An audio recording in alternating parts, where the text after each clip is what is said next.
یہ آج سے 46 سال پہلے یعنی 5 ستمبر 1977 کی بات ہے کہ وائجر 1 خلائی جہاز نے زمین کو خیر باد کہا اور اپنے منزل کی طرف روانہ ہوا۔ وائجر 1 ناسا کے جن انجینئرز نے بنایا تھا، اگرچہ وہ اب اس دنیا میں نہیں ہیں، لیکن ان کا مشن تھا حال اپنی منزل کی جانب بڑھ رہا ہے۔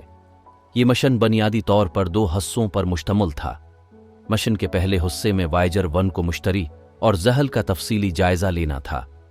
وائجر 1 مسلسل 2 سال تک مذکورہ سیاروں کا جائزہ لینے کے بعد یورینس اور نیپچون کی طرف روانہ ہو گیا اور تقریباً 4-5 سال تک مسلسل یورینس اور نیپچون کے گرد پاگلوں کی طرح گھومتا رہا۔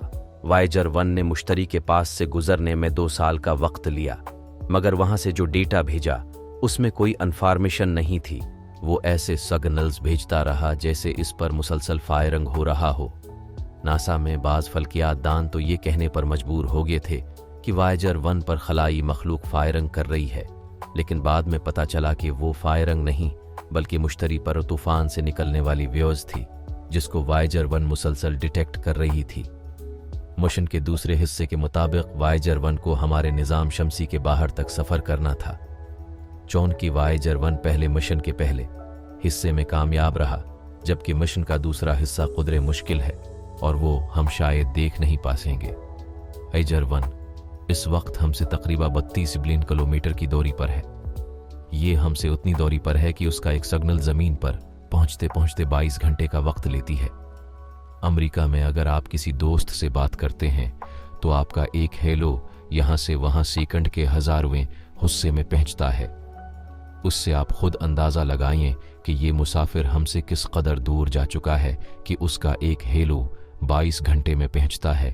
یہ انسانی ہاتھوں کی بنائی ہوئی واحد ایسی چیز ہے جو 46 سال بعد بھی ہم سے رابطے میں ہے۔ سال میں کبھی کبھی رابطہ منقطع ہو جاتا ہے، لیکن ناسا انجینئرز کی ٹیم اس کو پھر سے ٹھیک کر دیتی ہے۔ اس وقت بھی یہ مسافر ہم سے پتہ نہیں کیوں ناراض ہو گیا ہے، کیونکہ 2-3 ہفتے سے ہم سے رابطہ نہیں کر پا رہا ہے۔ وائجر 1 فی الحال اپنے منزل کی طرف 61,000 کلومیٹر فی گھنٹہ کی رفتار سے حرکت کر رہا ہے، اور یہ تدریجی طور پر ہم سے دورتر ہو رہا ہے۔ جب وہ ہم سے زیادہ دور ہوتا ہے، ڈیٹا انتقال کی رفتار کم ہو جاتی ہے، چونکہ ہمیں معلوم ہے کہ زمین مسلسل چکر کھاتی ہے۔ کبھی امریکہ نیچے ہوتا ہے، کبھی اوپر، اور ناسا ایک امریکی ادارہ ہے۔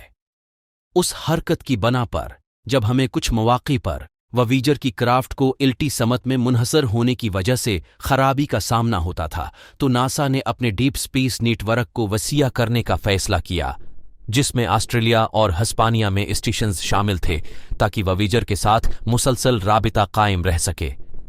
ناسا کے ڈائریکٹر کارل سیگن، جو اب دنیا میں نہیں ہیں، نے 1929 میں وویجر کا آخری تصویر لینے کا حکم دیا، جو مشہور پیل بلو ڈاٹ کے نام سے جانا جاتا ہے۔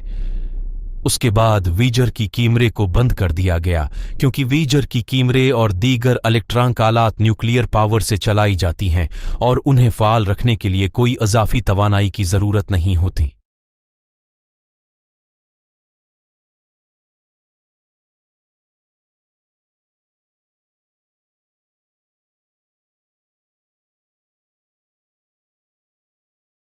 حال میں ویجر 1 کو ایک مسئلہ آ گیا ہے جس میں یہ ہم سے اس گنلز ملتا رہتا ہے مگر واپس بھیجتا نہیں۔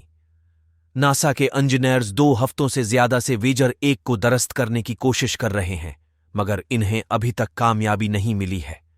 اگر ان 10 دنوں میں ناکامی ہو جائے تو یہ مسافر ایک لامحدود نامعلوم دنیا میں داخل ہو جائے گا، ہم سب کو پیچھے چھوڑ دیتے ہوئے۔